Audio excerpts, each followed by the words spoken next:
Usually, becoming a cultural icon saves a machine from the scrapyard. But for the 1969 Dodge Charger, fame was not a savior at all.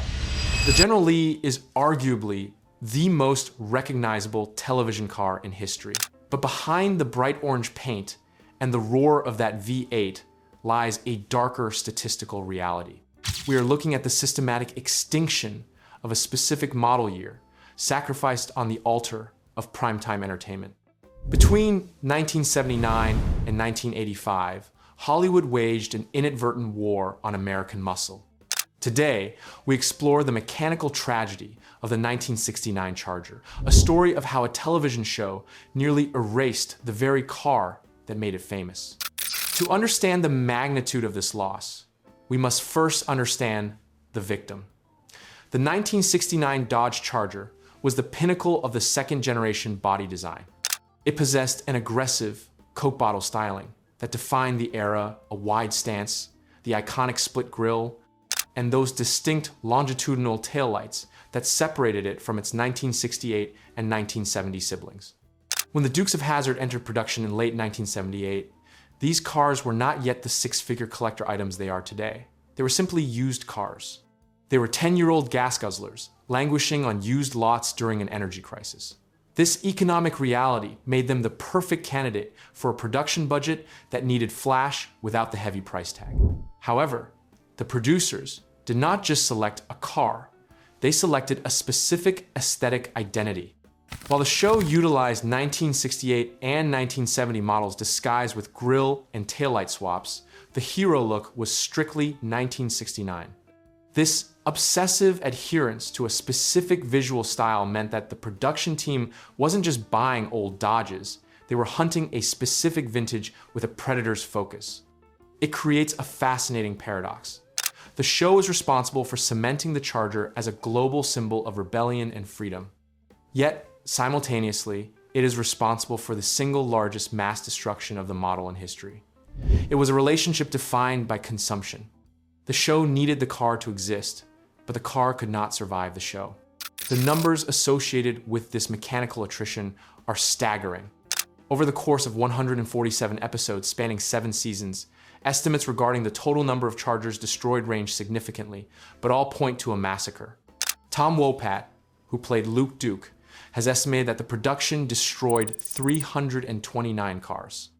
Other sources, including the Volo Auto Museum, place the number conservatively at over 230 vehicles damaged beyond repair.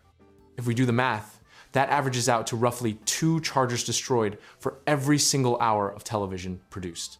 To manage this inventory, the production crew established a ruthless hierarchy. They categorized the cars into Unit 1 and Unit 2. Unit 1 cars were the beauty queens, polished to perfection for close-ups and dialogue scenes. Unit 2 cars, however, were the stunt mules. Often hastily painted and equipped with roll cages, these machines were stripped of their dignity and sent to their deaths, sometimes without even having a functional reverse gear. It was a mechanical cast system where the only promotion for a Unit 2 car was a spectacular televised loss. This was industrial-scale destruction. The appetite of the stunt crew was so voracious that it fundamentally altered the secondary market for these vehicles while the show was still on the air.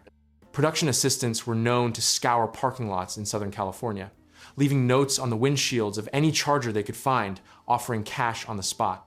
They bought RTs, they bought SEs, they bought cars with a 318 engine and cars with a mighty 440. It did not matter what was under the hood, because for the vast majority of these vehicles, their remaining lifespan was measured in seconds. This was not preservation. It is chilling to consider that many of these cars were driven to the set in perfect running condition, only to be reduced to scrap metal before the sun went down. The production team viewed them as ammunition expendable rounds, fired to capture a fleeting moment of spectacle. What makes this tragedy even more compelling is the physics behind it. The Charger was a robust machine, built with unibody construction that was tough for the street, but it was never designed for aviation. The second-generation Charger was nose-heavy, with a massive cast-iron V8 sitting over the front axle. The center of gravity was biased significantly forward. In early stunt tests, this created a dangerous problem. When the cars hit the ramp at 60 or 70 miles per hour, the nose would immediately drop. The car would lawn dart into the ground, often flipping end over end. It was catastrophic for the car and potentially lethal for the stunt driver. To combat this, the stunt coordinators had to alter the fundamental balance of the machine. They began loading the trunks with sandbags or filling them with concrete ballast. We are talking about hundreds of pounds of dead weight added to the rear to force the nose up during flight. This modification allowed for those majestic, soaring arcs that became the show's signature. The cars would fly flat and look graceful for the camera. But this visual perfection hid a brutal mechanical reality. When a nearly 4,000-pound steel sled, weighted down with concrete, lands from a height of 20 feet, the energy transfer is absolute. The cars didn't just break, they folded. The unibody frames would buckle just behind the front wheels. The roofs would crimp. The structural integrity of the vehicle was annihilated in a single impact. Drivers have reported that after a big jump, the doors would often be jammed shut because the entire chassis had bent into the shape of a banana. These weren't repairs that could be hammered out. Once a General Lee flew, it never drove straight again. It was a one-way ticket to the scrap heap. As the seasons progressed, the consequences of this destruction began to catch up with production. By the early 1980s, the well was running dry. They had effectively hunted the 1969 Charger to the brink of local extinction in the greater Los Angeles area. The shortage became so acute that desperate measures were taken. The production team began using extensive visual trickery. They resorted to using miniatures for the most dangerous jumps, tiny remote-controlled models filmed with high-speed cameras to simulate mass. But the most audacious deception involved using completely different cars. In later seasons, keen-eyed viewers can spot AMC ambassadors a completely different vehicle, painted orange and disguised as Chargers for background shots or destructive gags. They simply could not find enough Dodge Chargers to feed the machine. Furthermore, the destruction was not contained to the studio lot. The show triggered a cultural phenomenon that exacerbated the extinction. Across America, amateur stuntmen and thrill seekers began mimicking the feats they saw on Friday nights. Thousands of Chargers were destroyed in backyards and county fairs, sacrificed by owners who believed that jumping the car was the only proper way to use it. The Dukes effect devalued the preservation of the chassis nationwide, accelerating the model's disappearance. This scarcity was of their own making. It is a rare instance in industrial history where the marketing of a product directly consumed the product itself.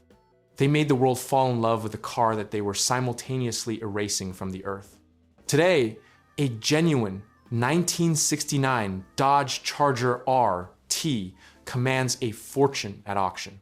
Part of that value comes from its beauty and performance, but a significant premium comes from its rarity, a rarity artificially engineered by 7 seasons of television. Was it worth it?